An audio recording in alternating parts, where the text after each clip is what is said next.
ఒక్కసారి ఈ క్వశ్చన్ చూడండి. 137.5% ఆఫ్ 240.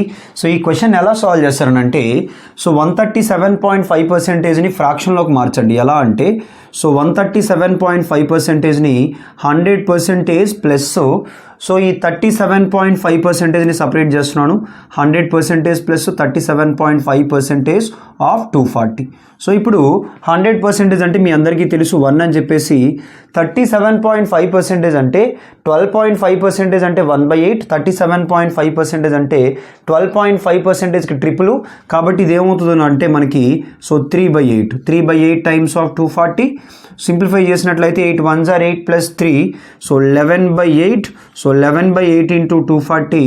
సో 8తో 8 ఎన్ని టైమ్స్ అంటే 3 టైమ్స్, 11 3s are 33. సో ఫైనల్గా మన ఆన్సర్ ఏమవుతుందంటే 330 అవుతుంది. ప్రతి ఒక్కరికి అర్థమైంది అనుకుంటున్నాను. సో నచ్చినట్లయితే లైక్ చేయండి, అలాగే సబ్స్క్రైబ్ చేయండి. సో ఈ క్వశ్చన్ని ట్రై చేసి సో 237.5% ఆఫ్ 360ని ట్రై చేసి కామెంట్ సెక్షన్లో కామెంట్ చేయండి. So thank you all.